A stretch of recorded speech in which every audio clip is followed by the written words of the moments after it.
Kotigobba 3 cinema release ವಿವಾದ ಯಾವ ರೀತಿಯಾಗಿ ತಾರಕಕ್ಕೇರಿತ್ತು ಅಂತ ನಿಮಗೆಲ್ಲರಿಗೂ ಕೂಡ ಗೊತ್ತಿದೆ. ನಿರ್ಮಾಪಕ ಸೂರಪ್ಪ ಬಾಬು ವಿರುದ್ಧ ಈಗ ಎಫ್ಐಆರ್ ಅನ್ನ ಕೂಡ ಹಾಕಲಾಗಿದೆ.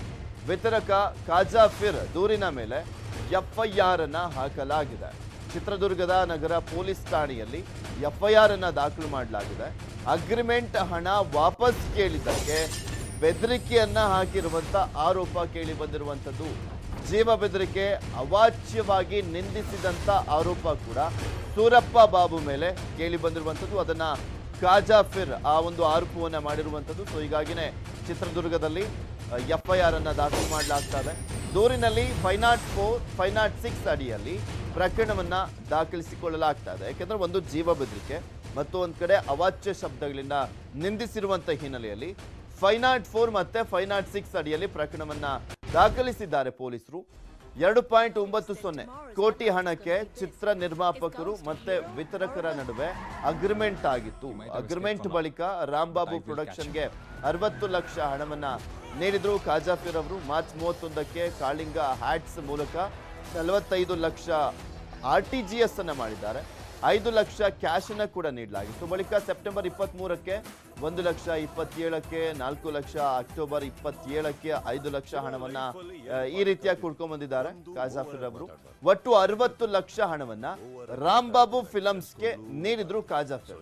ಹಣ ವಾಪಸ್ ಕೇಳಿದ್ದಕ್ಕೆ ಜೀವ ಬೆದರಿಕೆಯನ್ನ ಹಾಕಿದ್ದಾರಂತೆ ಚಿತ್ರದ ನಿರ್ಮಾಪಕ ಸೂರಪ್ಪ ಬಾಬು. ತಪ್ಪು ತಿಳ್ಕೊಂಡಿಲ್ಲ ಅಂದ್ರೆ ಒಂದು ಮಾತು ಹೇಳ, ನೀವು ಸ್ಮೈಲ್ ಮಾಡ್ತಾರೆ, ತುಂಬಾ ಚೆನ್ನಾಗಿದೆ ನಿಮ್ ನಗು. ನಮ್ಮಂತ ಕೋಟಿಗೊಬ್ಬ 3 ಆಯುಧ ಪೂಜೆ ದಿನ ರಿಲೀಸ್ ಆಗ್ಬೇಕಾಗಿತ್ತು, ಆದ್ರೆ ರಿಲೀಸ್ ಆಗ್ಲಿಲ್ಲ. ಮೇನ್ ಆಗಿ ರೀಸನ್ ಏನು ಅನ್ನೋದನ್ನ ಇಲ್ಲಿ ಪ್ರಮುಖವಾಗಿ ಸೂರಪ್ಪ ಬಾಬು ಅವತ್ತು ಮಾತನಾಡುವಂತ ಸಂದರ್ಭದಲ್ಲಿ ಹೇಳ್ತಾ ಇದ್ರು. ಷಡ್ಯಂತ್ರ ನಡೆದಿದೆ ಮತ್ತು ಒಂದ್ ಕಡೆ ವಿತರಕರು ಕೂಡ ಈ ರೀತಿಯಾಗಿ ಅನ್ಯಾಯವನ್ನ ಮಾಡಿದ್ರು ಅಂತೆಲ್ಲ ಹೇಳಿದ್ರು. ಇನ್ನು ಈ ಕುರಿತಂತೆ ಹೆಚ್ಚಿನ ಡೀಟೇಲ್ಸ್ ಅನ್ನ ನೀಡ್ತಾರೆ ನಮ್ಮ ಚಿತ್ರದುರ್ಗದ ಪ್ರತಿನಿಧಿ ವಿನಾಯಕ. ದೂರವಾಣಿ ಸಂಪರ್ಕದಲ್ಲಿ ಜಾಯ್ನ್ ಆಗ್ತಾ ಇದ್ದಾರೆ. ವಿನಾಯಕ, ಕಾಜಾಫಿರ್ ಏನಂತ ದೂರನ್ನ ಕೊಟ್ಟಿರುವಂತದ್ದು, ಹಾಗೆ ಪೊಲೀಸರು ಏನಂತ ದೂರನ್ನ ದಾಖಲು ಮಾಡ್ಕೊಂಡಿದ್ದಾರೆ, ಏನಿದೆ ದೂರಿನಲ್ಲಿ?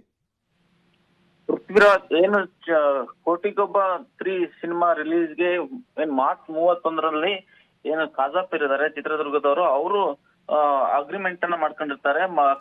ಕಾಳಿಂಗ ಹ್ಯಾಟ್ಸ್ ಮೂಲಕ 45 ಲಕ್ಷ RTGS ಮತ್ತೆ 5 ಲಕ್ಷ ಕ್ಯಾಶ್ ನ ನೀಡಲಾಗಿತ್ತು. ಅದಾದ ಬಳಿಕ ಸೆಪ್ಟೆಂಬರ್ 23ಕ್ಕೆ 1 ಲಕ್ಷ ಮತ್ತು 27ಕ್ಕೆ 4 ಲಕ್ಷ, ಅಕ್ಟೋಬರ್ 27ಕ್ಕೆ 5 ಲಕ್ಷ, ಒಟ್ಟು 60 ಲಕ್ಷವನ್ನ ರಾಂಬಾಬು ಫಿಲಮ್ಸ್ಗೆ ಸಂದಾಯ ಮಾಡಿದ್ರು. ಆದ್ರೆ ಈ ರಿಲೀಸ್ ನ ಸಂದರ್ಭದಲ್ಲಿ ರಿಲೀಸ್ ಪರ್ಮಿಷನ್ ಲೈಸೆನ್ಸ್ ಅನ್ನ ಇವ್ರಿಗೆ ನೀಡಿರಲಿಲ್ಲ. ಏನು ಚಿತ್ರದುರ್ಗ, ದಾವಣಗೆರೆ ಮತ್ತು ಬಳ್ಳಾರಿ ಜಿಲ್ಲೆಗಳಲ್ಲಿ ಇವರು ಡಿಸ್ಟ್ರಿಬ್ಯೂಷನ್ ತಗೊಂಡಿದ್ರು, ಅವ್ರಿಗೆ ನೀಡಿರ್ಲಿಲ್ಲ.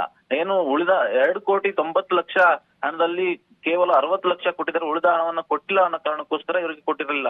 ಆದ್ರೆ ಇದೀಗ ಅದು ವಿವಾದ ಆಗ್ತಿದ್ದಂತೆ ಈ ಎಲ್ಲಾ ವಿವಾದದ ಸೃಷ್ಟಿಯನ್ನ ಈಗ ಕಾಜಾಫಿರ್ ಅವ್ರ ಮೇಲೆ ಹಾಕಿರೋದ್ರಿಂದ ಇವರು ಅವ್ರನ್ನ ವಾಪಸ್ ಹಣ ಕೇಳಿದ್ದಕ್ಕೆ ನಮ್ಗೆ ನಮ್ ಕೈಯಲ್ಲಿ ಹಣ ಕೊಡ್ಲಿಕ್ಕೆ ಆಗ್ಲಿಲ್ಲ, ಆಯ್ತು ನಮ್ಮ ಕೊಟ್ಟರು ಹಣವನ್ನ ವಾಪಸ್ ಕೊಡಿ ಅಂತ ಕೇಳಿದ್ದಕ್ಕೆ ಈಗ ಅವರು ಧಮಕಿಯನ್ನ ಹಾಕಿರುವಂತದ್ದು.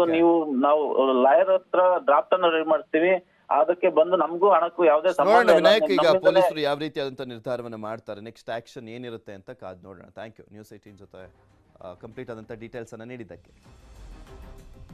ಕೊರೋನಾ ಜಾಗೃತಿ ಬಗ್ಗೆ ನ್ಯೂಸ್ 18 ನೆಟ್ವರ್ಕ್ ಫೆಡರಲ್ ಬ್ಯಾಂಕ್ ಸಹಯೋಗದೊಂದಿಗೆ ಇಡೀ ದೇಶದಾದ್ಯಂತ ಅಭಿಯಾನವನ್ನು ಮಾಡ್ತಾ ಇದೆ. ಇದರ ಮುಂದುವರೆದ ಭಾಗವಾಗಿ ವಾಟ್ಸ್ಆಪ್ ಮೂಲಕ ಕೂಡ ನೀವು ಪರಿಹಾರವನ್ನ ಕಂಡುಕೊಳ್ಬಹುದು. ಕೊರೋನಾ ಗೊಂದಲದ ನಿಮ್ಮ ಪ್ರಶ್ನೆಗಳಿಗೆ ನಿಮಗೆ ಉತ್ತರ ಸಿಗುತ್ತೆ. ಇಲ್ಲಿ ನಮ್ಮ ವಾಟ್ಸಪ್ ನಂಬರ್ಗೆ ನೀವು ಮೆಸೇಜ್ ಮಾಡಿದ್ರೆ ಸಾಕು. ನಿಮ್ಮ ಪ್ರಶ್ನೆ ಏನು ಅಂತ ಮೆಸೇಜ್ ಅನ್ನ ಹಾಕಿದ್ರೆ ಅದರಿಂದನೇ ಉತ್ತರ ಸಿಗುತ್ತೆ. ನಮ್ಮ ವಾಟ್ಸಪ್ ನಂಬರ್ 7977773753. ಈ ನಂಬರ್ಗೆ ನಿಮ್ಮ ಪ್ರಶ್ನೆ ಏನು ಅಂತ ಕಳಿಸಿ, ಈ ನಂಬರಿಂದ ನಿಮಗೆ ಉತ್ತರ ಬರುತ್ತೆ. ಇದಿಷ್ಟೆಲ್ಲ ಹೆಚ್ಚಿನ ಮಾಹಿತಿಗಾಗಿ ನಿಮ್ಮ ಸ್ಕ್ರೀನ್ ಮೇಲೆ ಕಾಣಿಸ್ತಾ ಇರುವಂತಹ ವೆಬ್ಸೈಟ್ಗೆ ಲಾಗಿನ್ ಆಗಿ ನಿಖರ ಉತ್ತರವನ್ನು ಪಡ್ಕೊಳ್ಳಿ. ಮತ್ತಷ್ಟು ಸುದ್ದಿಯನ್ನು ನಿಮ್ಮ ಮುಂದೆ ಇಡ್ತಾ ಹೋಗ್ತೀನಿ, ಆದರೆ ಅದಕ್ಕೂ ಮುಂಚೆ ಒಂದು ಸ್ಮಾಲ್ ಬ್ರೇಕ್.